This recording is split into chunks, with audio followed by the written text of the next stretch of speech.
Good afternoon, ladies and gentlemen. I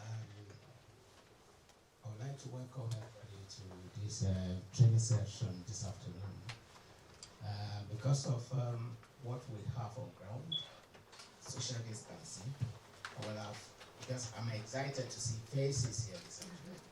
I will have urged us to go around to say, oh yes, to welcome ourselves. But we're going to do something. We are going to do something to welcome ourselves. Can we put our hands together to welcome ourselves into this training, please? Let's clap ourselves. Thank you. My name is Peter Adejimo of the Apostolic Church, the pastor in charge of this church. I don't have much to say. We all know the reason why we are here. Without wasting our time, because we have time allocated to this training. I want to recognize the presence of the person or people who make this gathering a reality. In person of Laura Wesh. She's been doing a very great job, amazing job. Getting in touch with us, putting us together for the benefit of our community, and making an effort to get Dr. Elizabeth, even with the extra schedule, they still take pains to be here because they want these, these things to work for our community. I welcome you, Laura, and our GP, Elizabeth. You are welcome. Call me Liz. Liz. So, without wasting time, I'm just going to hand over the microphone to Laura, who will take us through this section. Thank you very much, Peter, and it's so good to see everybody here today. I want to say a special thank you. Your time is precious, all our time is precious. But this is a really important thing and a really important reason why we're together here. My name's Laura. I work for a charity here in Oldham called Action Together, and what my charity does is all around bringing communities together to do good, so that people can do good things to help their communities. And it's so important. I'm so glad to be here with you. Big thanks to Peter, to Nompe, to Pastor Lucas, and all the group who've been working together only really over the last week or so to bring people together today. There's a really important thing right now around the coronavirus, and it's about, for me, how the coronavirus has been impacting different communities differently. The coronavirus has impacted all our communities in Oldham, in Greater Manchester, in the country and in the world. But some of our communities have had a much greater impact. And that is why it's so important that we get time to speak together and understand some of the things that are really going to help us keep ourselves, our friends, our family and our community safe. And one of those things is around the vaccination, and that's why we wanted to bring people together. We're so fortunate to have Dr. Liz Foster with us. Liz is a GP here in Oldham, and she's also the clinical director of one of the primary care networks in Oldham. So she's like a boss. She's like a GP boss. Yes. So I'm really grateful that she's here and she's going to take us through this. So we're going to hear some stuff from Liz. She's got some slides we're going to talk through. There's a lot of myths, a lot of stories circulating on our WhatsApp groups, on our social media, and a lot of stuff that just isn't true. And those things make people worried about things like taking the vaccine. And we just wanted the opportunity really to talk to you about some of the facts, some of the real things, so that you can feel confident yourself, and you can talk to your friends and your families and your neighbours and your church congregations, and feel really confident that you're sure of the facts. Just a little bit about how we're going to do the day. So Liz is going to take us through some slides, talk us through some stuff, and then we're going to have an opportunity to ask any questions we want. So there is no such thing as a stupid question, and if there was, I would ask them all the time. So all questions are good, and we're going to have a chance to ask Liz some questions, anything that might be on our mind, and then we're just going to finish then. So, just to let you know that we are going to be filming today, and colleague Liam is at the back of the room with a very expensive looking video camera, which is good, better than my iPhone. And we're going to be filming today, and we're going to edit the film down so that we can share it with people who couldn't be here today, and we can send a copy to yourselves if that's helpful. If you don't want to end up on that video, although we're filming from the back, so it might just be the back of your head, but if you're worried about that and you don't want to, please just let us know, and we'll make sure that you're not included when that film comes together. Okay, I'm going to stop talking now, and I'm going to hand over to Liz, to Dr. Foster. Thanks very much. I'm just wondering, can I take a chair over that side, because it might be easier. I need the slides to remind me what I've got to say to you. So, we just that's about was it? No, you're right. So I just put it. No, just on the floor here. Yeah. Because there's not that many of us, are there? Yeah. Lovely, thank you. Is that all right? Yeah. From your point of view. Great. Oh, there's another television at the back as well. Right, and is everybody all right if I sit down? Yeah. Okay. Right. Well, thank you very much for the invitation. It's very nice to be able to come and meet you all and talk to you. I think one of the things about COVID-19, which I seem to have been living, sleeping, eating and breathing for the last 12 months, just over the last 12 months, has been, as Laura said, the biggest impact on me personally and professionally has been the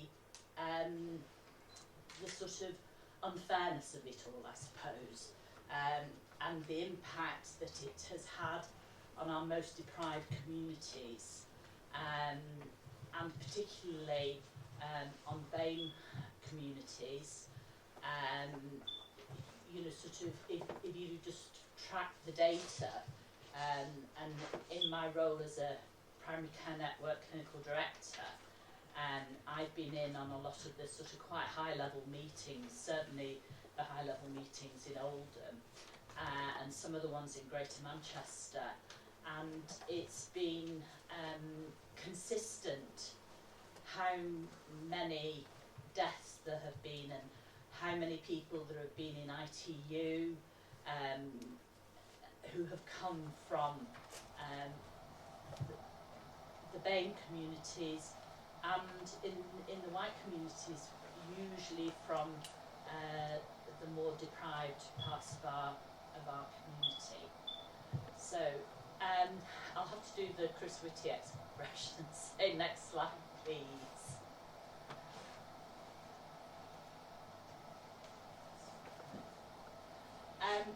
So today what we're here to talk about is to discuss the issue of why vaccination is important and how we can work together to improve the uptake of vaccination, and how we can challenge the myths that seem to have arisen around vaccination, you know, sort of some of which are just incredible. So we'll look at the background to the vaccination, the vaccinations, their importance, how they work, the logistics of how they get sort of delivered around the country, and then we'll talk about, allow you to talk to address sort of your concerns, and then sort of next steps going forward. Okay, so if we move on another slide, please. Can you hear me without the Yes. the mic? Okay, so the background to some of the information that we've got comes from something called the UK Household Longitudinal Study, and the information that came at the beginning of this year shows that there is vaccine hesitancy in the population, but that it's been particularly high in the black community, as you'll see from the figures, in the Pakistani Bangladeshi community, in those who describe their ethnicity as mixed, and in people who are white but don't originally come from the UK. So that's probably in Oldham would be the Eastern European communities in particular. There was a survey done through the Oldham Council of Mosques, again at the beginning of the year, that revealed that the main issues were a sort of lack of trust in terms of vaccine testing and the ingredients in the vaccines, and also in the government and other decision makers. So they are sort of pretty serious concerns and valid concerns, and not dissimilar to concerns that people have had about other vaccine programmes. So it's perhaps fair to say that this isn't anything new, this behaviour, but because it's to do with COVID, it just seems to have a sort of bigger and much more devastating impact. So what we're going to sort of try to get down to is to look at, what are your experiences, yourselves personally in the past of having to have vaccinations, whether it's been, sort of as a mother taking children for vaccination, or yourselves having vaccinations for holidays or because of any particular health conditions, etc. We'll also, sort of discuss about how you receive the information, sort of where do you like to get the information from, what sort of sources, do you feel, or where do you feel comfortable in where your questions would be answered. And then we'll look at the sort of misinformation and the myths about vaccination. Okay, so we'll move on. Okay, so talking about vaccines and talking about the testing and the importance of having vaccines. If we talk about vaccines in general, in order to get a licence to be used in the UK, vaccines have got to meet really strict standards. They've got to be seen to be safe. They've got to be seen to be of good quality in the way that they're manufactured, and they've also got to be seen to be effective, because there's no point giving a vaccine unless it's going to be effective in the population that you're trying to protect. So we know the data at the moment shows that over 20 million people have already received a COVID-19 vaccine. Most of these are first doses, but some people have already got their second doses, and I'm due to get my second dose this weekend. And out of all those 20 million people, the number of serious side effects have been very rare. And I mean very rare out of 20 million. We tell people when we're giving them the vaccination that they may experience some side effects. You might have a sore arm for a few days afterwards, and some people might experience flu-type symptoms. And in some ways, it's not dissimilar to what you might expect after you've had your flu vaccination, if you're somebody who's offered that in the winter. You know, you might need to spend the next day in bed, but usually by the following day, people feel okay again. But that's nothing like getting COVID. And even if you get COVID mildly, and I would put myself in the mild group when I had it back in June last year, you know, it's nothing like getting COVID.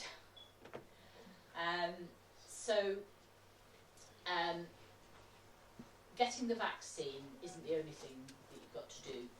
You still need to remember to do things like washing your hands, wearing a face mask, social distancing, all those sorts of things that we're doing, you know, sort of all the time. And the best way to protect yourself, you know, is by adding that in, adding the vaccine into that routine.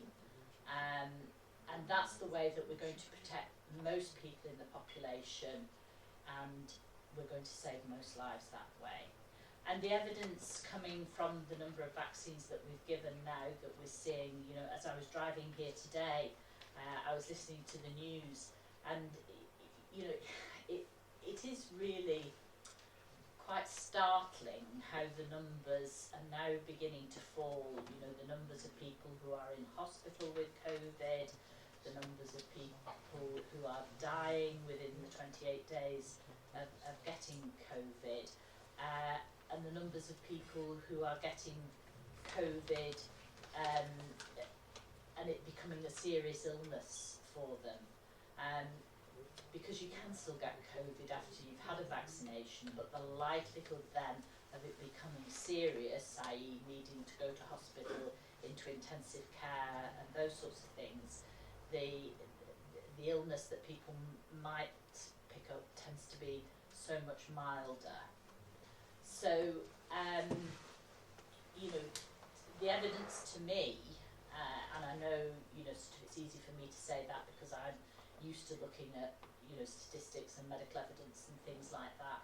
The evidence is just overwhelmingly in favour of having the vaccine. So this is a slide with a bit of science on it. It's in quite small writing, but essentially it's demonstrating about how one of the vaccines works. This is talking about an RNA vaccine, which is the Pfizer vaccine.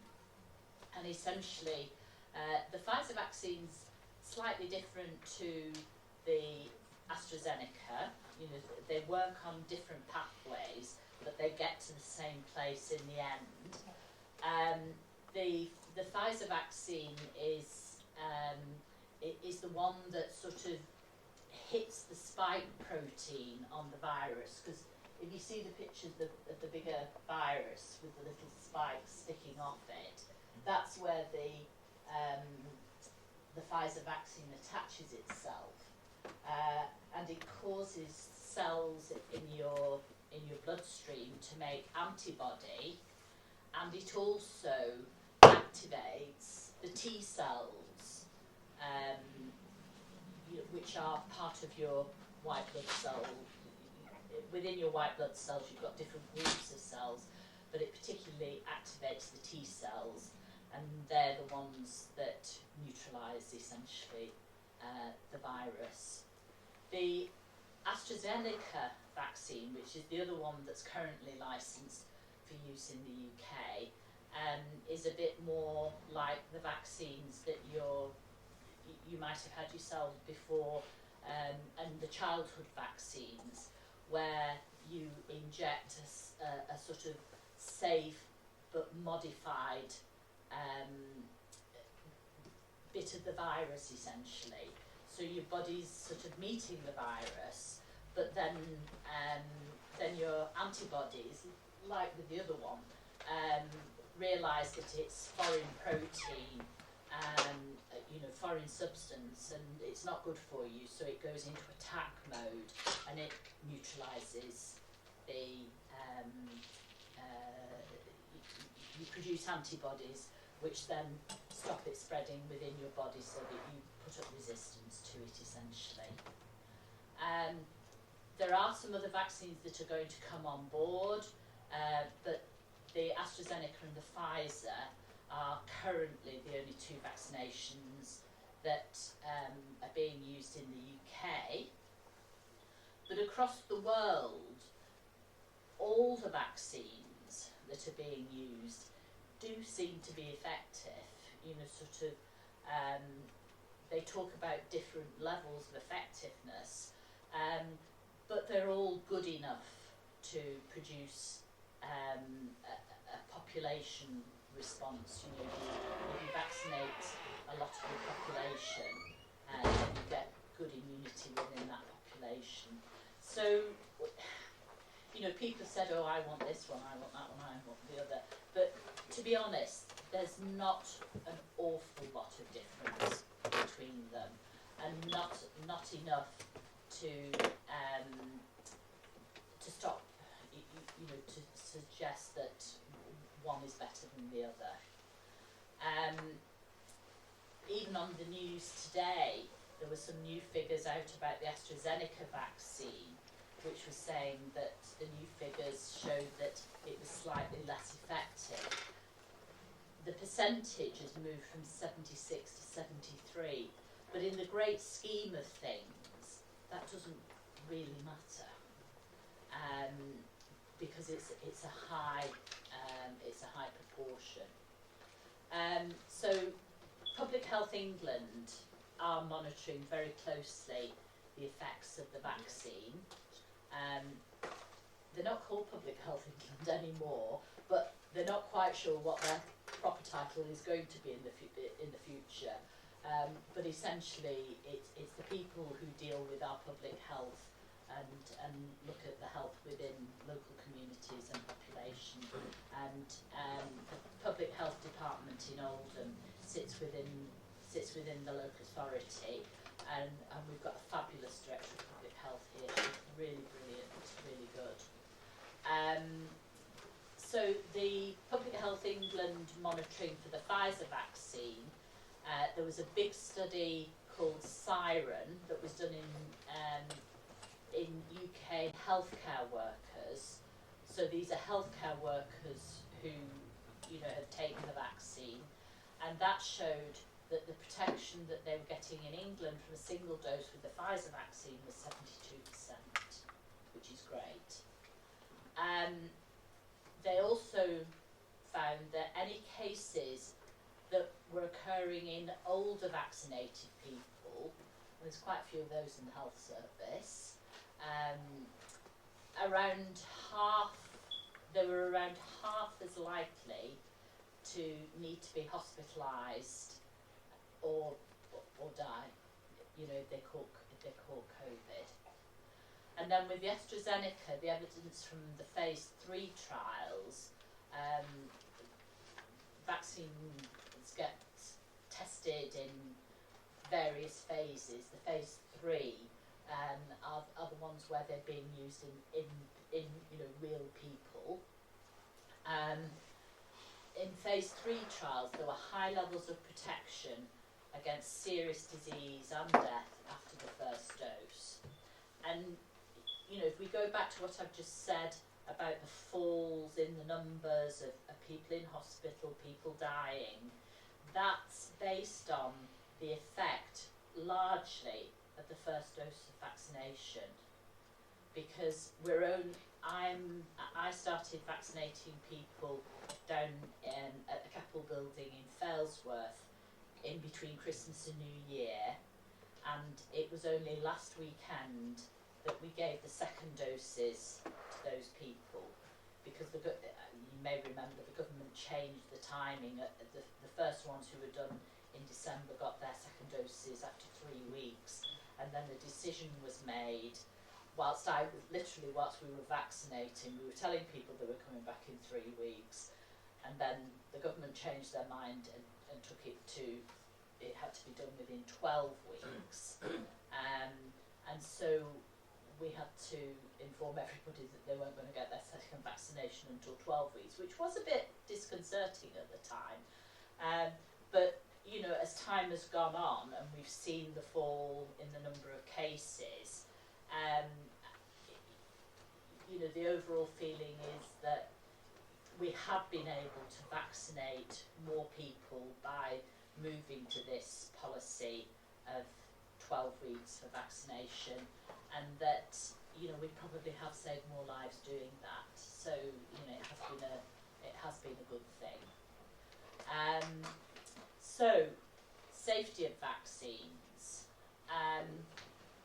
With the AstraZeneca vaccine, which is probably the one that's currently most widely available in the UK, because in terms of, you know, which vaccine you'll get at a particular site, we don't have, as GPs, we don't have a choice as to which vaccine we're able to offer at a particular clinic.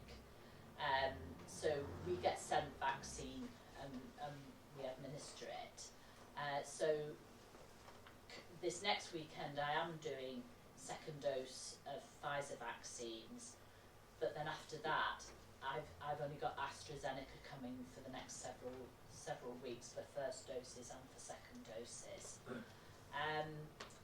So with regards to the safety of the AstraZeneca, that's managed by something called the Medicines and Healthcare Products Regulatory Agency, the MHRA it's known as. And again, you know, sort of only back on the 18th of March, they made a statement to say that following rigorous scientific review of all the available data, the evidence does not suggest that blood clots in veins are caused by COVID-19 vaccine. Okay, and that was in response to the concerns that that people have been alerted to, that had come out in the press, that there might be an association with blood clots. That's been looked into, you know, sort of very, you know, very scientifically. A lot of evidence has been gathered from the incidence of blood clots all over Europe. You know, in fact, all over the world where AstraZeneca vaccine's being used, and it's now realised that the blood clots that were of concern are a specific type of blood clot that is very rare anyway, and the feeling is that it's likely that it is not associated with the vaccination. You know, sometimes you get clusters of things that happen, and this may well just be a cluster of occurrences that have coincided with the fact that we're giving the vaccine. But the sorts of blood clots that we tend to see more commonly are things like deep vein thrombosis and people having something called pulmonary embolus, which can occur as a result of a deep vein thrombosis. And there certainly doesn't seem to be any evidence to suggest that the vaccine's associated with those. We're still seeing deep vein thrombosis because it occurs, you know, every day. In my normal course of day-to-day work as a GP, I would expect to see over the course of a year maybe 3 or 4 people with a deep vein thrombosis, and refer them up to the hospital to see, you know, to see whether my suspicion that that's what's going on is correct. So that's something that's really common in general practice, and every GP, you know, sort of will see a number of DVTs throughout the year. So this type of thrombosis that's been discussed in relation to the vaccination, I have never seen a case of that, and I qualified in 1982. So, you know, nearly 40 years. So, and I've never seen a case of that. So, there have been some concerns about whether your sort of personal data, whether there's any implication to your personal data from having the vaccination, and whether there are any charges for vaccination. And again, Public Health England have confirmed that as far as people sort of travelling or coming in from overseas, there's no immigration checks for overseas visitors. They're only, you know, sort of tested, treated or vaccinated for COVID-19. That information isn't passed on to the Home Office or anything like that. And as far as coronavirus testing or the treatment or the vaccination for anybody who, you know, may be in the country from overseas who might not normally be eligible for, you know, treatment in the UK, there's no charge for any of that. You know, sort of, we want people to come forward for testing. We want people to come forward for treatment.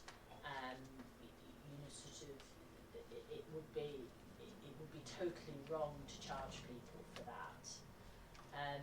You know, you may have to pay for private tests to go on holiday or to travel, to go to, you know, to go to other countries.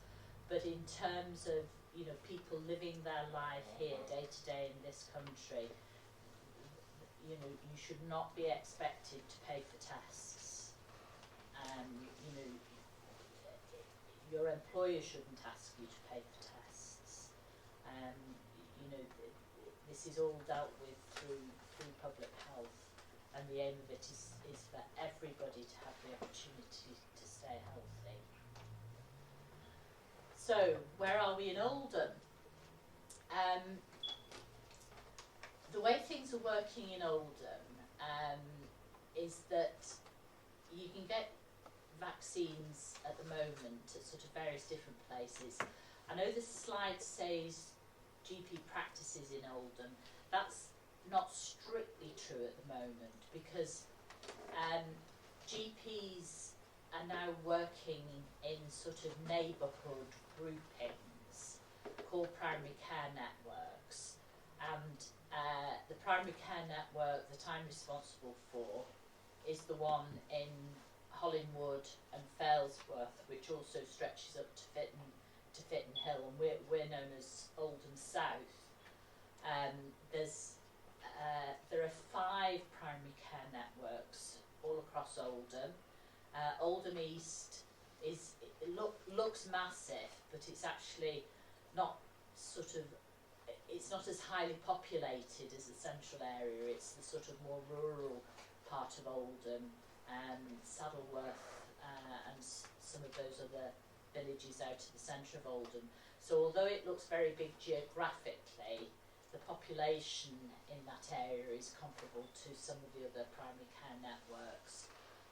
Oldham North is mainly the sort of Royton area. Oldham West is the Chadderton area. I'm Oldham South, and then what looks geographically to be the smallest PCN is Oldham Central, but in fact that is the most populated primary care network, and it's actually being run in a sort of Oldham Central North and Oldham Central South bit. They're one network, but for practical reasons they're being run in 2 halves. So each primary care network has got a vaccination site. My vaccination site is in the Keppel building, which I don't know if any of you are familiar with it. It's just off Ashton Road West, where the Aldi supermarket is on the main road. It's where you turn off and go over the canal to where the big Tesco superstore is, and we're on the other side of the car park from there. There was also a testing centre, a mobile testing centre that was set up in the car park close to the building. And we're using an area in the ground floor of the building. There's a pharmacy, there's Ross Care, and an optician's in the ground floor of the building, and it's also where people go to see the district nurses and where the podiatrists are based down in Failsworth. And we've got this sort of large area where we've been able to construct booths. So we're able to run our vaccination centre slightly separately from the GP surgeries, which are upstairs. There are 3 GP surgeries in the Capitol building, but we're using a ground floor area. And even though we're not within one of the GP surgeries, we've got all the equipment. We've got defibrillator, we've got resuscitation equipment, which, you know, touch wood and, you know, save prayers, we've not had to use, but it's all there so that if there was any sort of emergency, then, you know, we would be able to respond to it. So we're able to put people through the booths quite quickly. We've got computer systems where we log the information, you know, people book in, we log the information,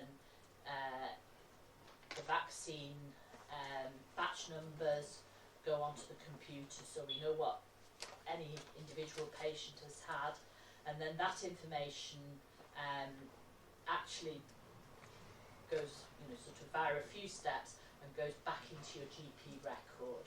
So when everything's working properly, within you know, within less than 24 hours of you having your vaccination, it drops into your GP record. You don't have to be vaccinated by your own GP. You know, sort of, it's nurses, doctors, who are part of that primary care network, with some help from you know, other nurses who work for CCG. There's some pharmacy input into it. So, you know, we've all managed in a very short time to get a programme up and running to deliver the vaccination. Up in East, they're doing it at Moorside. In Royton, it's at the Health and Wellbeing Centre, where one of the very big Royton practices is based. In Chadderton, it's been at CH Medical in Fields New Road, and in Central, they've been using the ICC building, and they've also been using Greenbank. More recently, there have been some pop-up clinics, and these have tended to happen in the mosques and in the in some of the cultural centres like the Millennium Centre and the Islamic Centre on Manchester Road, I think it is, isn't it? Down in Failsworth, we haven't done any pop-up clinics, partly because our community seem happy to come to the Capitol building, and the only sort of special clinic that we have run is that we did a special clinic for the children who are in the special schools in Newbridge and Hollingwood Academy, because the young people aged 16 and 17 are eligible for the vaccine and had to have the Pfizer vaccine, and I had some spare, so we organised a clinic specially for those young people, and we did that at the end of last week. So in terms of who gets the vaccine, and I'm aware that I'm sort of doing a lot of talking here, I don't know whether you want me just to run through all the slides and then we'll have discussion at the end, if that's okay. In terms of the priority for getting the vaccine, the government and the Joint Committee for vaccines and immunisation, the JCVI, have been very, very strict, shall I say, about the order in which we have to vaccinate people.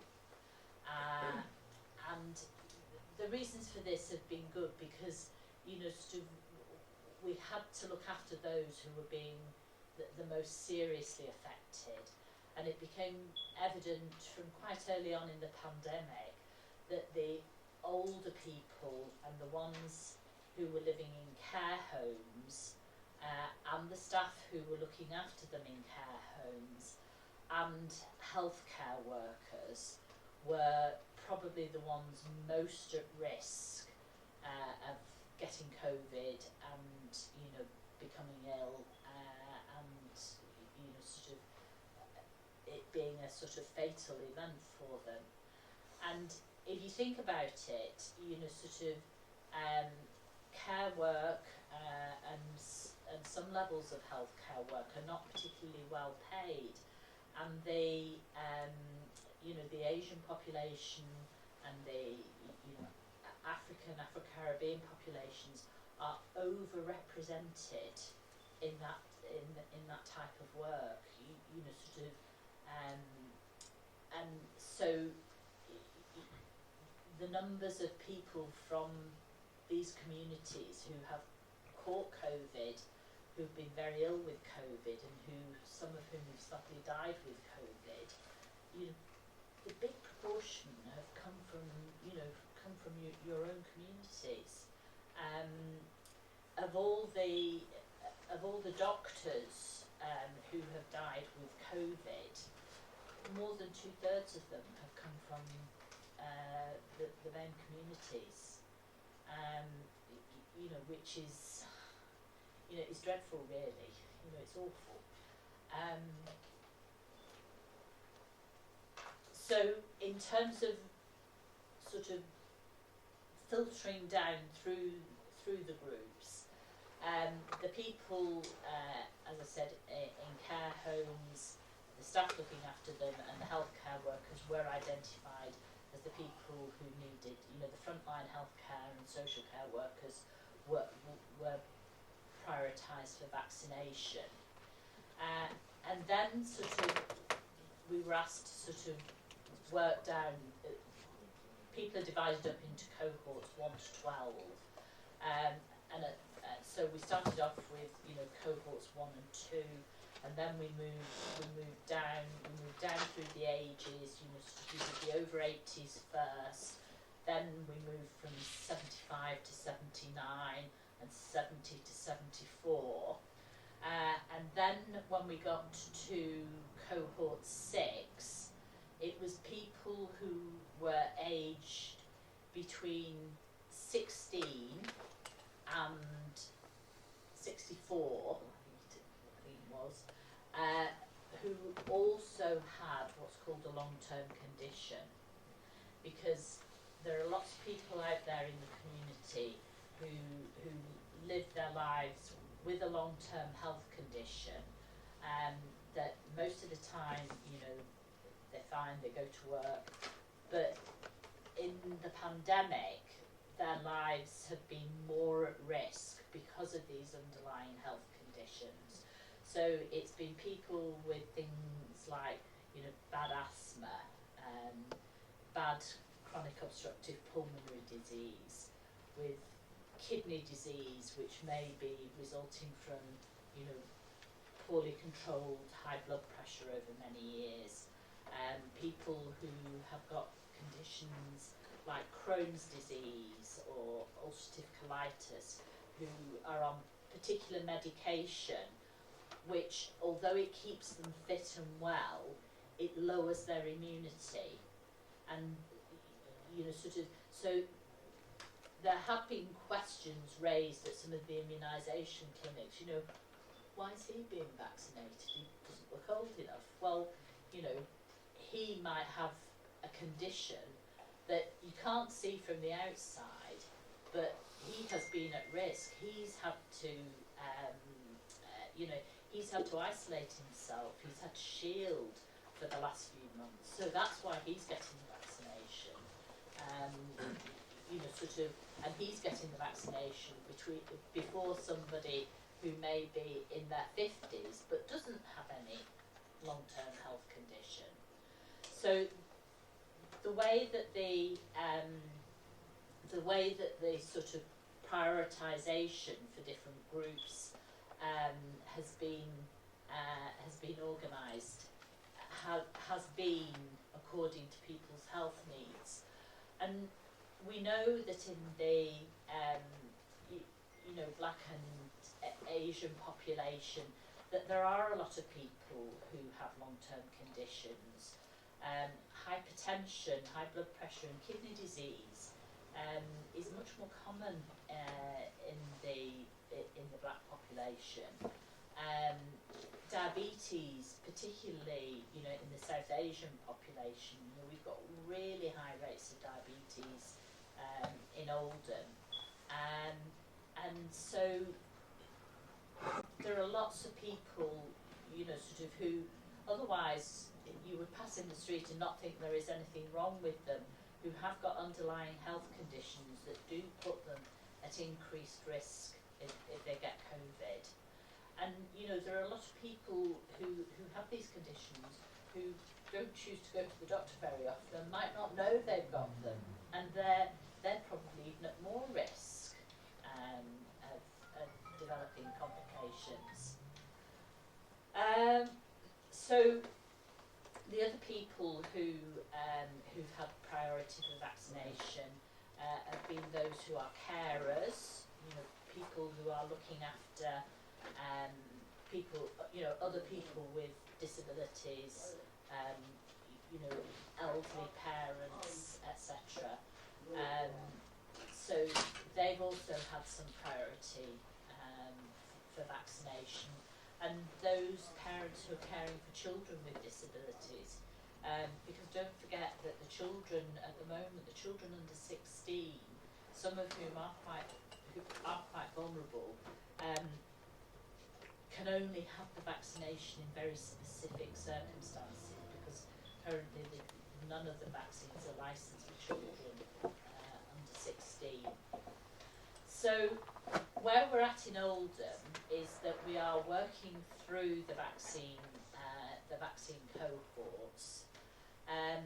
Some people did get invitations to go to places like the Etihad and some of the other vaccination centres that have been set up, because it's not only the GPs who've been delivering the programme. There were vaccination centres set up at the tennis centre on the Etihad campus, and there are some vaccination centres across the country which are being led by pharmacists, and I think the one over in Whalley Range at the leisure centre in Whalley Range is a pharmacy-led centre, and so people were getting letters, again sort of running down the cohorts. Cohort 5, the government sent letters to people to go to the mass vaccination centres as an option, to take some of the pressure off general practice in reality. But people still could, they didn't respond to the requests to go to those other centres, which not everybody can get to, because not everybody's got transport and things like that. They would still be picked up by the GP because they are using the same computer systems, so we know who's been vaccinated, and our computer systems in general practice can search to find out who has and who hasn't been vaccinated. And so we're constantly, even though we've been moving forward in the cohort, we're still trying to mop up those people who, for whatever reason may have chosen not to vaccinate them. I don't really want to say that anybody's declined the vaccine, because I'll just keep pestering them, because at the end of the day, if I can persuade a few doubters, then that's a good thing in my eyes. So but there have been, you know, various myths that have come up, and, you know, sort of conspiracy theorists, you know, Facebook messages, don't do this, don't do that, oh yeah, you need to have this one, you need to have the other one. In fact, there was a lady who turned up at the vaccination centre one day, and she was very, very anxious, and she said, which one is it that you're giving? And I said, oh, it's the AstraZeneca. And she said, oh, my friend said I've got to have Pfizer. So I said, well, I'm sorry, you know, I said, it's the AstraZeneca. And I said, we haven't got any Pfizer. I said, we have to give what comes. Oh, she said, I don't know what to do, I don't know what to do. And she said, shall I ring my friend? So I said, well, yes, if you want. So she rang her friend whilst I was there. And she said, oh, I don't know what to do, I don't know what to do. She said, they've only got AstraZeneca and you said I should have Pfizer. So her friend said to her, and I could hear it, her friend said to her, no, it's the AstraZeneca one you're supposed to. So I said, fine, you know. So I had a needle there. I said, are you sure that's the one you want? Yes, that's the one. So we did it, you know, sort of, and you know, it wasn't me who persuaded her, it was her friend who persuaded her. But, you know, sort of, and I'm hoping she'll come back for the second one. So, you know, sort of, this next set of series of slides are about some of the myths. So, COVID's no more dangerous than the flu. Okay. Well, for some people, possibly not, and we know that some people have COVID without any symptoms, you know, these asymptomatic carriers, and we know that most of the children, you know, are not seriously ill with flu. But if you get proper COVID, it is not like flu, you know, sort of, it floors you. And that's when you get it, you know, relatively mildly. And the other thing is that, you know, even with flu, people do die with flu every year. You know, that's why we vaccinate every year, because we know that the flu virus changes, and so the flu vaccination changes to try and keep ahead of the game. And we encourage people to take the flu vaccination because we know people do die with flu. Probably mainly older people, and probably people who, you know, sort of are fairly sort of poorly anyway. But COVID's different. COVID kills fit people. You know, previously fit people. It's totally you know, doesn't discriminate. It doesn't just pick off. You know, a lot of elderly people have died with COVID, but a lot of young people have died with COVID, or they've been very sick with COVID. And, you know, sort of, there are people who are still months on having to, you know, rehabilitate from COVID. There was somebody on the TV last night who was who'd been a regular marathon runner, very fit man, you know, sort of late 20s, early 30s, who had had COVID, and he is struggling. You know, sort of, he certainly can't run marathons. You know, he's struggling to walk to the end of his street. So, you know, do not underestimate COVID. You know, it's fickle, it's wicked, it's naughty. You know, it's your worst nightmare. It really is. So, I can't read that. This is the next one, yeah. COVID vaccine ingredients are haram. Well, the truth is that the Fisa vaccine doesn't contain any animal products at all. It's I suppose, you know, it's a manufactured vaccine. You know, there's no animal in it. You know, it's like a lot of the sort of modern drugs, you know, sort of it was invented and manufactured in a laboratory, you know, with no animal involvement in it. So, you know, sort of, this has been an issue particularly for the Islamic community, and the scholars have declared that yes, it is haram.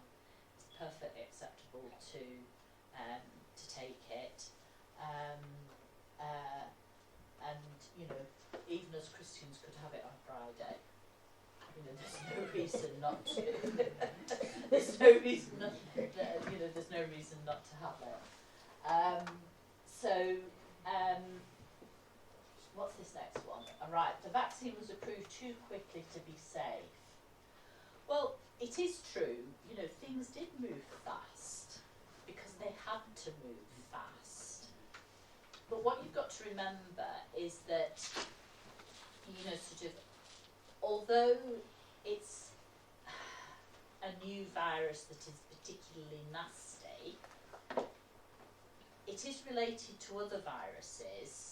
You know, it is a coronavirus, of which there are lots of other coronaviruses.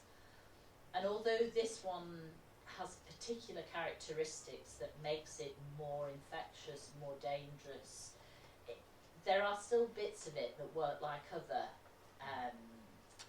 viruses.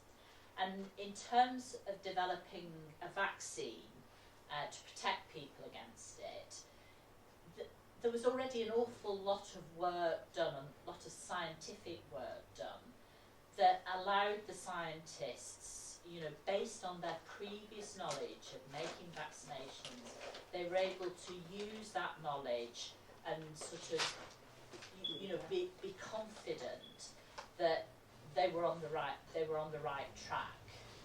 You know, it's like modifying the flu vaccine year on year. It is not quite exactly the same vaccination that you'll be offered this year that you got last year, because they have to tweak it, and so you know, yes, there was a bigger tweak for this one, but it was still done in a scientific way that, you know, the people who do this sort of research were doing all the time. And in terms of the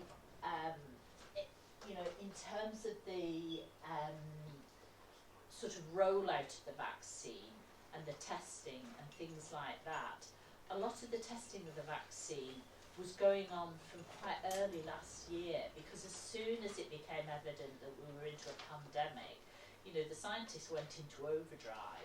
You know, if I think we've been working hard out in, you know, general practice, they've been working harder, because, you know, sort of, they've been working 24 hours a day, you know, to perfect the science and things like that. So, you know, something that might take, you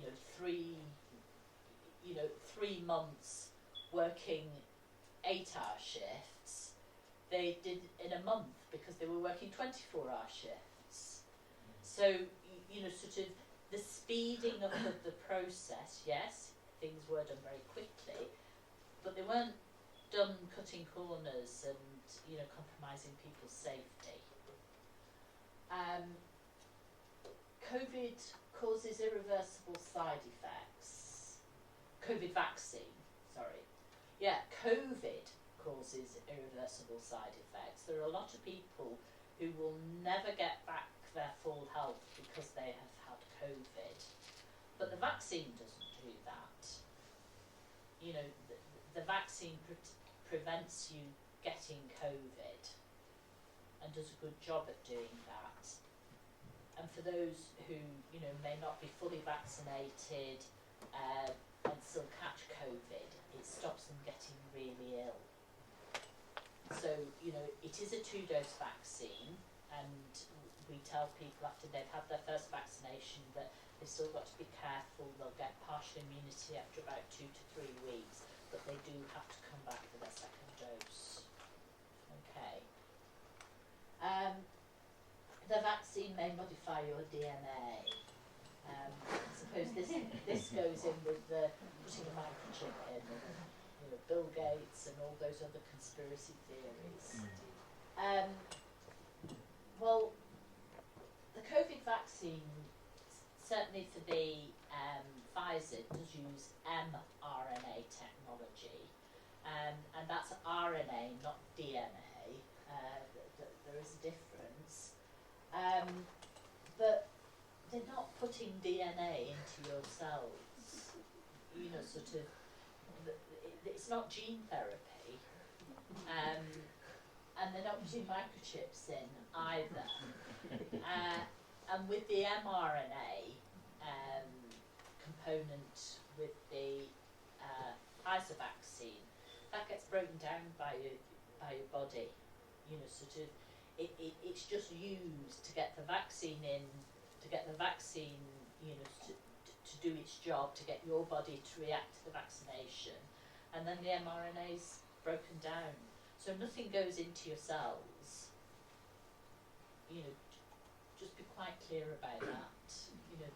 They are stories that people are making up. It's science fiction. Okay. Here we are on the microchip. Yes, the microchip's being used to track the population. Well, no. I'm having trouble tracking down one or two people who've been vaccinated. If there was a microchip, I'd be using it, but there isn't. Sort of, and it says here, independent authorities across the world from countries that compete with each other have approved the vaccine and not found any microchips. And there's far easier ways to track the population, mobile phones, bank cards, than biological trackers. Sort of, that's James Bond territory. So,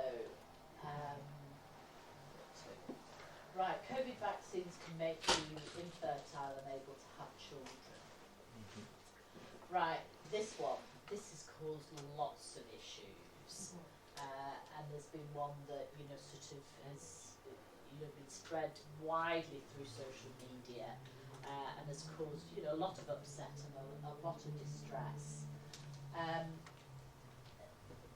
The reason goes back to a German epidemiologist, so that's somebody who sort of studies diseases in populations, suggested that COVID would cause the body to make this anti-syncytin-1 antibodies. But he said that there was no indication that this was the case. It was a theory that, I don't know where he discussed it. It could have been in the pub or wherever. But put forward, and then it, like Topsy, it grew. But there's no evidence, and now when they did the vaccine trial, there were a number of women in the trials who've since become pregnant. Because when you're doing vaccine trials, you tend to get a younger population volunteering, and so some of these sort of younger women have gone on, have got pregnant since then. There are, we can vaccinate pregnant women, and sort of, there are some pregnant women, the ones who have underlying health conditions, for example, for whom it's really important to be vaccinated. At the moment, sort of, it's not mandatory that all pregnant women should be vaccinated, but certainly the ones with health conditions, we would strongly advise that they should consider to be vaccinated. And watch this space on that, because the advice does change, and the more sort of confidence that we build with time, because it's not just a case of right, they've done the trials and they're over. The trials are still ongoing, so we're still learning from more information that will come out and more evidence to back up, to back things up at the moment. So sort of the vaccine for pregnant women is really important.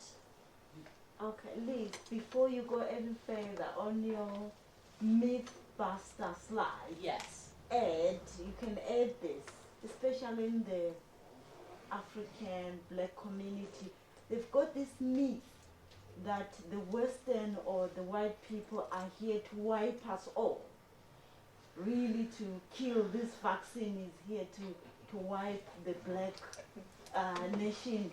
So that if could be clarified, because honestly it's just in people's head that this was meant for us to be wiped off from this earth. By the vaccine? By Yeah. well, absolutely. Yes. We are vaccinating everybody. We are vaccinating, white, black, brown, so everybody is So some are not everybody's being coming offered out. the vaccine. I vaccinated a number of sort of patients from all different communities. Sort of one of our vaccine sessions a few weeks ago, a man turned up very worried because his mother, an Afro-Caribbean gentleman, his mother was staying, had been staying with them because she had, some memory issues, and she'd been staying with him for several months, but she had a call from her practice wherever she lived, quite a distance away, sort of up in the northeast, I think it was somewhere, asking her to come for her vaccination, and he came along and wanted to speak to somebody. I finished up going to speak to him, and it turned out that his mum was over 80, so she was eligible for a vaccination, but he wasn't able to take her back to where she was going. And so I said, well, we were using AstraZeneca, so I had enough vaccine to be able to do it. So I said, yeah, sort of, if you bring her and if you've got all her details, we can vaccinate her here. And he was really, really grateful. And I said, what about when she needs the second dose? And he said, well, she might be in London then, because his sister lived in London. She might be in London. So I said, well, they should be able to do the same thing in London. It's AstraZeneca, so she should be able to get another vaccine if she speaks to your sister's GP. And so, sort of, we were chatting, and I looked at him and I said, and how old are you? And he said, oh, it's my birthday tomorrow. And he said, I'll be 60. So I said, oh, well, you're eligible for one too. So he got his as well. Because he was going to be 60 the next day. Well, he was in the call-up category. Yeah, go on. Have you got a question or? Sorry, go on. Yeah, I am 71, and actually I was sent letter 3 times. Yes. Just for fear of all this, what is actually going on. I declined it. Yes. One of the reasons is because I was fighting cancer. Yeah. And I wanted to total clarification before going to the next one, so I will know who to hold responsible. Oh yeah. Unfortunately, from the time we started the fight, that is I and the cancer, Yeah. have 1 or 2. Good. But I'm cleared. Good. The last time I phoned, I was phoned. I said, he said, when will you be coming? I said, when I'm satisfied. He said, okay, now it's cleared. I phoned them. They said I should get back to my phoning them not to go and have it. I wanted to ask this type of question. Yeah. I said, does it mean that if I don't take it, I'll not be eligible for further treatment if I have any ailment. Do you mean further cancer treatment?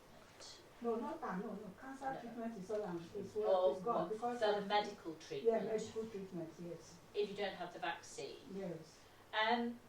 No. You know, everybody's entitled to medical care. Whether I take it or not.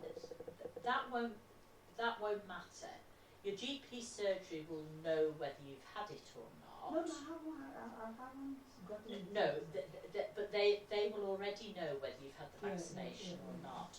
But as far as treating patients in the surgery, you know, the way that general practice is working at the moment, we're still doing a lot of things by telephone, video consultation, and things like that. But we're still bringing people in for face-to-face consultations when they need a face-to-face consultation because, you know, they need an examination or, you know, blood tests or whatever. And we're still, you know, respecting all the social distancing and PPE and things like that. And that's not going to change for a long time. And that will still happen whether you've had a vaccination or not. You know, sort of, we won't be seeing patients in the surgery without PPE, irrespective of whether they've had a vaccination or not. So, you know, the fact that you've not had a vaccination for whatever reason doesn't sort of prejudice you against getting treatment for any other problems. You know, we will encourage you to get the vaccination, and certainly, you know, we are getting patients coming through now.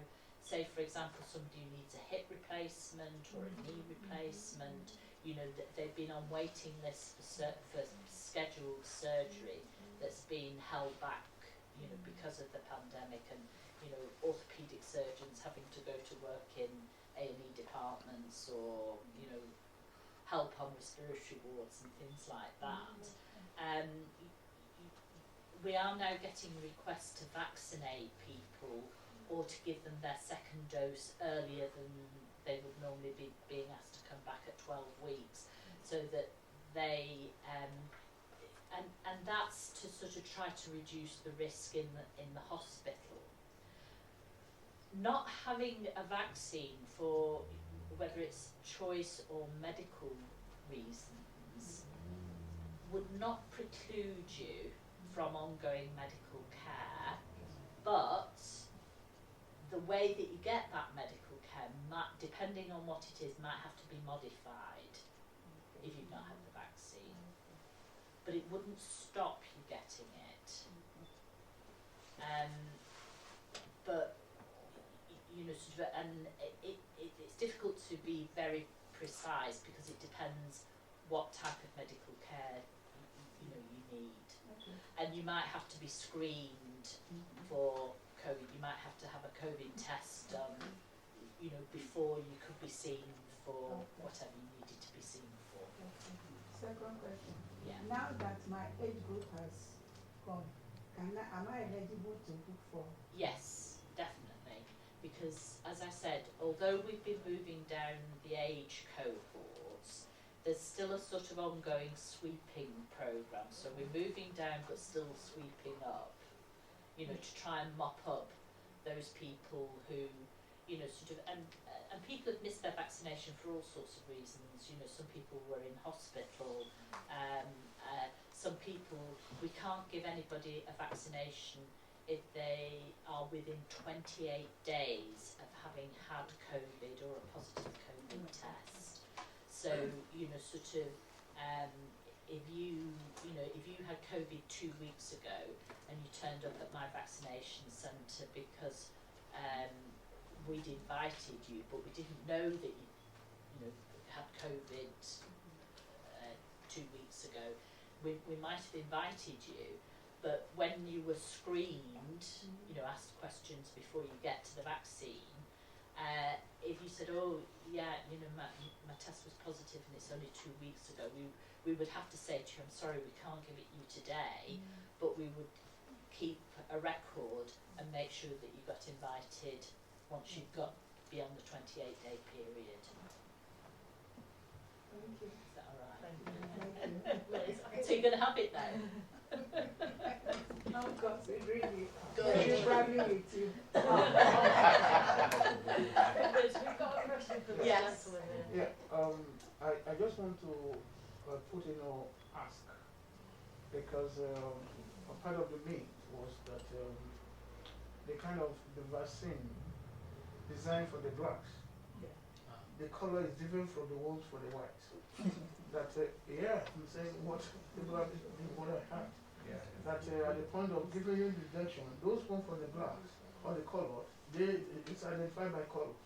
And there have been a lot of argument on it. That look, it's not designed for a particular race, it's for everybody. But Yeah. they said no, the one for the black is different. When you come there, they just inject you. You know, sort of,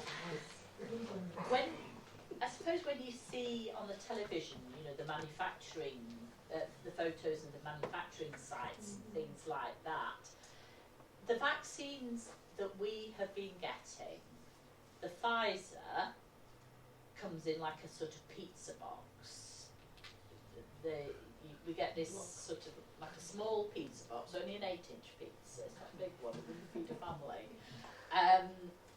It comes and it has 195 little vials in it.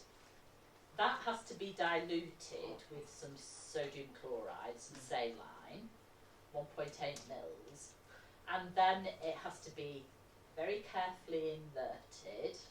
You know, sort of you have to do it slowly. You don't shake it up. You just have to do it slowly, and then each vial gives us 6 doses of 0.3 of a mil. Okay, for the Pfizer vaccine. And when it's mixed up and you look at it or you're drawing it up, it is very slightly cloudy when it's mixed up. That's what it looks like, and that's what it's supposed to look like. With the AstraZeneca vaccine, that comes in two ways we've been getting it. It either comes as 5 ml vials, ready prepared, that we then have to draw up 0.5 of a mil, so you get a little bit more liquid, you know, injected if you have AstraZeneca than you do Pfizer, but that's because it's the right dose. And with the Pfizer vaccine, we're allowed to draw 11 doses out of a 5 ml bottle because they tend to be a bit overfilled. And then there's some other Pfizer comes which has only got 4 mils in, AstraZeneca. There's some other AstraZeneca comes that's only got 4 mils in the bottle, and technically, you know, half a mil a dose, that would give you 8 doses, but that one you can get 9 mils out of. And there's a bit of magic going on here, because if they send me 4 boxes of 5 mil Pfizer, which is 200 mils in total, I can get 440 doses out of that quantity. If they send me 5 boxes of 4 mil doses, which is still 200 mils, I can get 450 doses out of it. So if they send it me in smaller bottles, the same amount of total volume of vaccine, if they send it me in smaller bottles, I get 10 more doses than I do if they send it me in bigger bottles. Now I think that's magic. It is, Liz, and that is why you're the scientist in the room, because my maths, I can't get my head around that.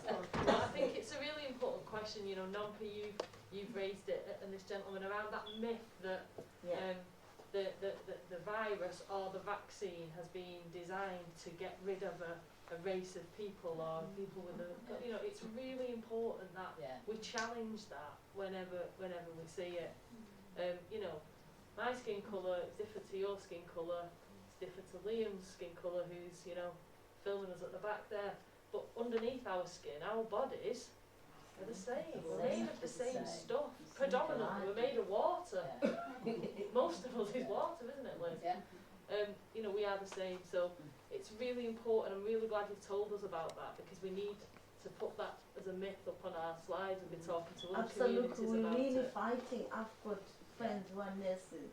Their mothers, they are not moving. They're not going away because it's community thing. Yeah. It's a society that have actually told themselves that no, this is to get rid of us. We're not going there. Don't do it. You know, when you're a family, the other one say no, you take it. The other one say no, mama, don't take it. You're gonna die. So you're just confused. So whom to listen to?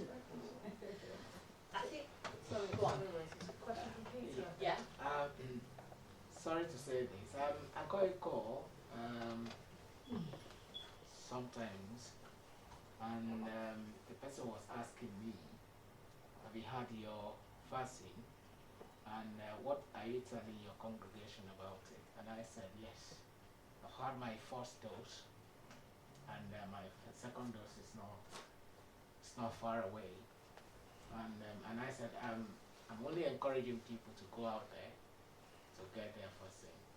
And the next thing, he sent me a clip. Sorry, sent you a Clip.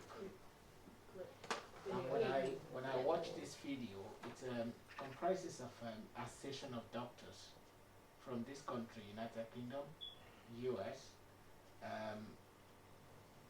Australia, Canada, different places. And they were all talking about this vaccine, discouraging people not to get this vaccine because they are targeting at, people to eradicate or just to decrease the population in the world. And their reason was so fascinated. If you listen to them, you will be convinced not to. My question is, as a doctor, where are they coming from? Where do they come from? Where do they get these? Because, the video has gone viral. Yeah. Yeah, some of them have been struck off. Some of them are nurses here. Yeah. One of she's been struck off, so she's been an activist.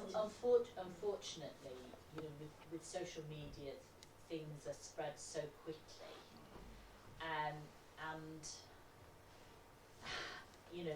if it's not pornographic or offensive, by the standards of the social media companies, things like that are not necessarily going to get pulled. However, sort of the regulatory authorities like the General Medical Council, the nursing, the general. Sorry, is it? You mean the NMC? The NMC. They would take reports of that very, very, very seriously. If people are, who hold a medical or a nursing qualification, are, telling, giving bad advice, which would be, regarded by the rest of the, medical or nursing community, bad advice. But the problem is once it's got out, it goes viral, doesn't it? Yes. Sort of, it's out in the public domain. But sort of, you probably, most of you will remember the business over MMR, and Dr. Andrew Wakefield, who was a sort of paediatrician in this country, who advised parents not to give the MMR vaccine to their children because it caused autism. That was what he claimed.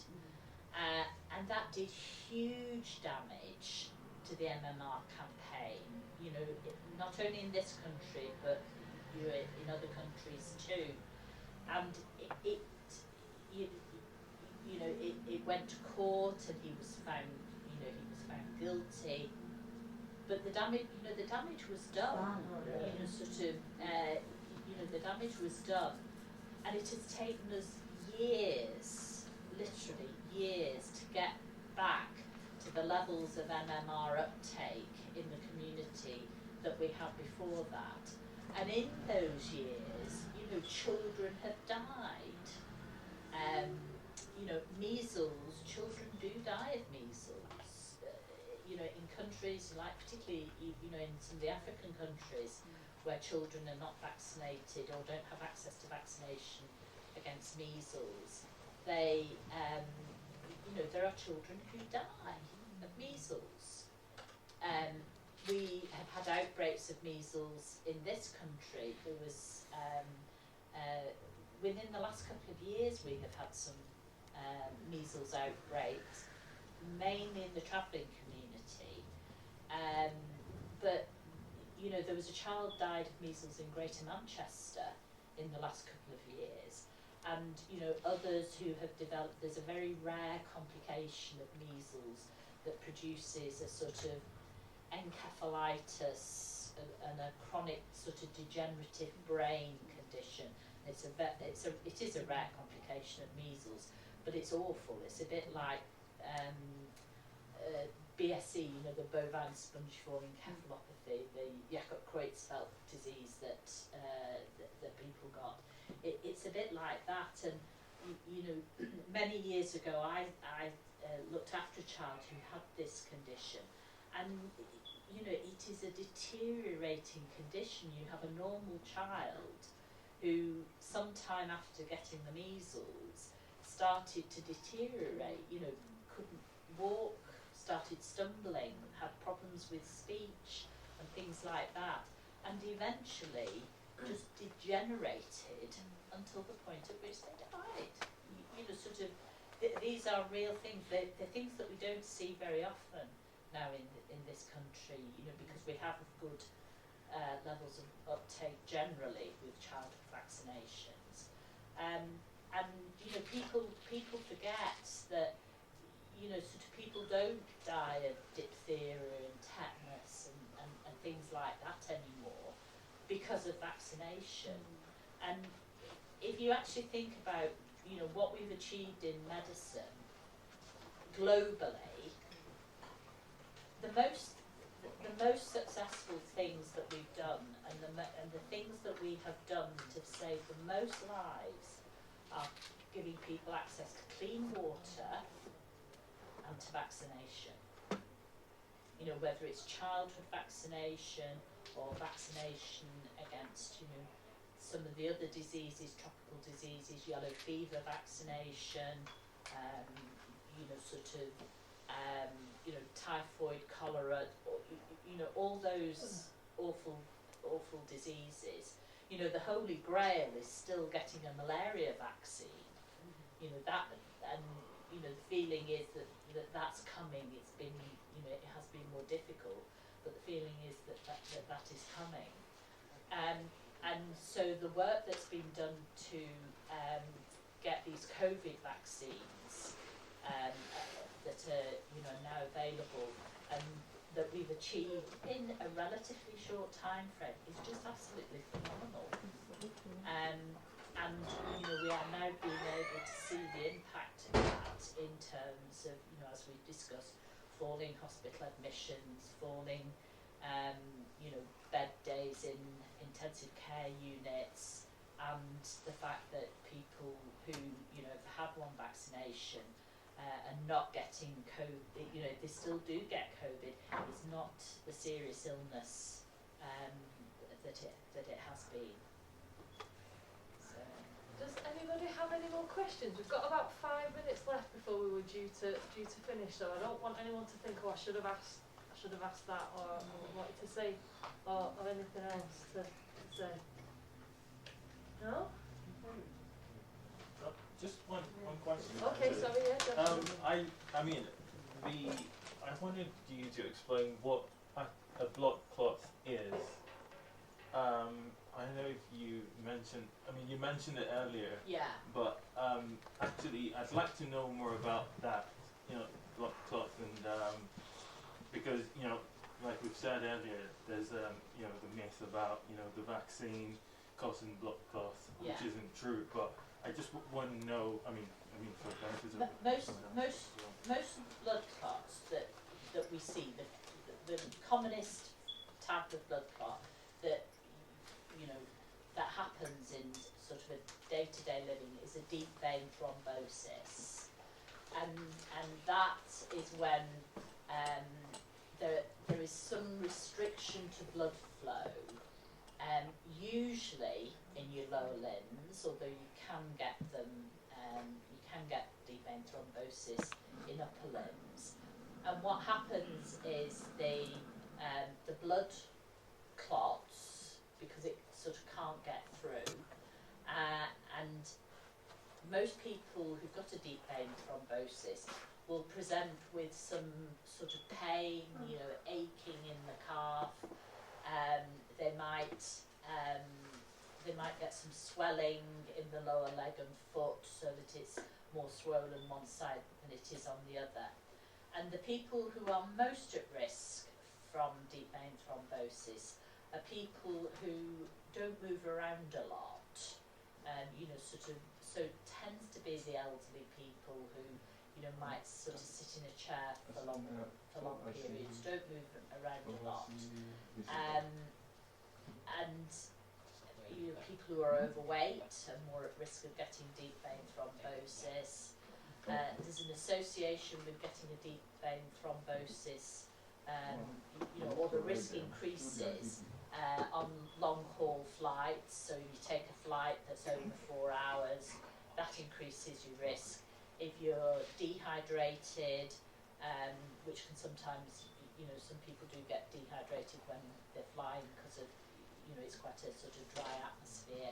But also a lot of older people don't drink enough fluid, because if it's hard to walk to the toilet, then you stop drinking because you don't want to have too many trips to the toilet and things like that.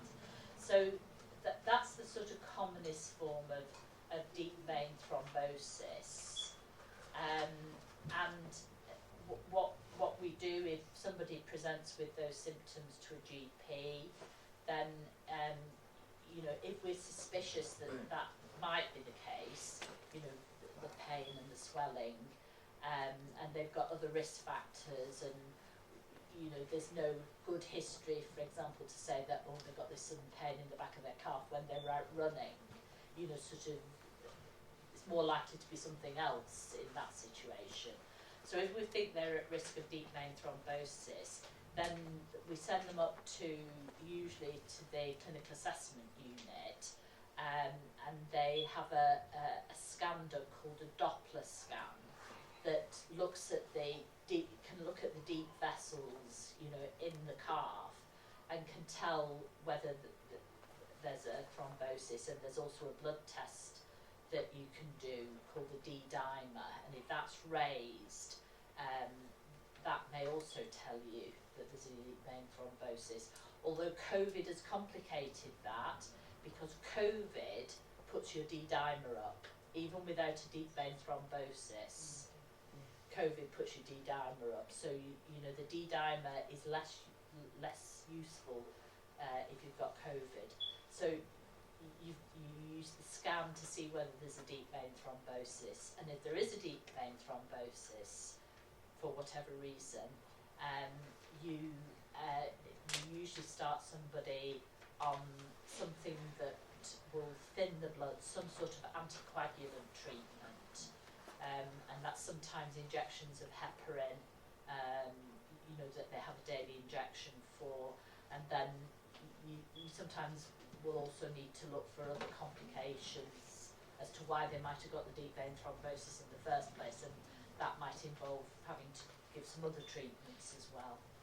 But that's the commonest form of thrombosis. Thank you. Does that answer your question? Yeah, yeah. Thank you. Liz, just a quick one. Just to clarify for some people, really. Can you mix the vaccines, like the two? The two vaccines. Yes. Right. In terms of, like, for instance, the first dose might be Yeah. Pfizer, and then Yeah. yeah. You know, sort of the advice is that you should give 2 2 doses of the same manufacturer. Cell manufacturer. So, you know, they should be separated. But, you know, there are situations where you can mix the vaccine. So, for example, if somebody who I gave Pfizer to between Christmas and New Year and at the beginning of January, when we were doing the over 80s, if something has happened to that person and they've since been admitted to a residential home or nursing home, and you know, sort of, we can't easily get Pfizer, and certainly not a single dose of Pfizer into the residential and nursing homes. So in that situation, it's, you know, it's in the rules that you can give the AstraZeneca vaccine. You know, sort of, I'm aware of somebody who had their first vaccination locally, and then, but is now living down in the southwest, and they've not been able to find any Pfizer vaccine. That's my fear as well. You know, so they're 2 nurses, husband and wife, but one of them, the lady used to work with me, and they've moved down to Somerset, and you know, they've struggled to find some Pfizer vaccine. There's not a lot of Pfizer vaccine going into the south, going into the southwest at the moment, because I've looked. I see the delivery schedules for all over the country, and although I just honed down to what's coming to me, I can see where the vaccine's going, and you know, there hasn't been any. Absolutely, we were given Pfizer. Sorry. So we were given Pfizer. Yeah. So we received Pfizer. So we were actually rolling out Pfizer, giving to all our. Well. And then now there's a shortage. I'm thinking, what are we gonna do? Yeah. The government are telling us that. They have, because the Pfizer's kept at this very cold temperature in storage, and then gets defrosted when it comes to us. They've told us that the Pfizer that we've given first doses, there should be sufficient supplies for second doses. You know, it has been worked out like that. The AstraZeneca. The AstraZeneca keeps generally for longer, you know, in the fridge. The AstraZeneca that I got last week doesn't run out of date until the end of June. So you know, sort of the storage issues are not like they are with Pfizer. So in the majority of cases, you can give Pfizer. You should be able to give the 2 doses. The Pfizer or the 2 doses of the AstraZeneca. I think it's more likely that people going forward, if you are going to mix it, they'll have had Pfizer first and then have to have AstraZeneca second. And you know, I had a bit of a problem last week with the delivery because we ran out of Pfizer, and that was partly because some of the vials didn't give 6 doses. We could only get 5 doses, and one of them, unfortunately, one of the vials, you know, there was a problem when the liquid was being put into it, and it had to be discarded. So immediately we lost 6 doses there. But because I'm getting Pfizer again this week, and I know I will have a little bit over those people who couldn't vaccinate last week, which included me because I should have had mine, and I was waiting till the end. I'm going to be first in the queue tomorrow. We've been able to invite them this week when we're hopefully starting on Friday afternoon, and then we'll give them their second vaccination, and they're still within the 12 weeks. So I'm really clear. I think I'm checking that I'm clear. So what we're saying is that the most effective way to get protection from with the vaccine is to have 2 doses of the same vaccine. But if you have to have the first dose of Pfizer, and then if you have to have that, won't do you any harm? No, it doesn't. It doesn't do any harm. Okay. And the overall protection it doesn't seem to change very much. Okay. You know, it's certainly as effective, you know, and definitely effective enough. You know, none of these are 100%, but you know, they're all over 70%. You know, the ones we're using at the moment are all over 70%. And I think the Johnson & Johnson that they've started using in the States is lower than that, but it's, and that's a single shot, is still good enough. So it's not always about being 100%. And there is actually a little video around at the moment that talks about how good is each vaccine. And it explains why it's not about just being sort of 70% and this. It's how good it is in a population. Okay. Yeah. Wonderful. Any more questions before we finish? Are we okay? Yeah. Okay. Well, thank you so much. I know we've been here a long time and a lot of listening, but really so pleased you could be here. We hope it's been useful. We hope it's been helpful. Hope you go and tell your friends and families and people at church. Go and spread the good news. Spread the word. Yeah. Spread the word. Can we say a big thank you to Thank you. A big thank you to Pastor Peter as well for letting us Thank you. and wish you all well. Take care.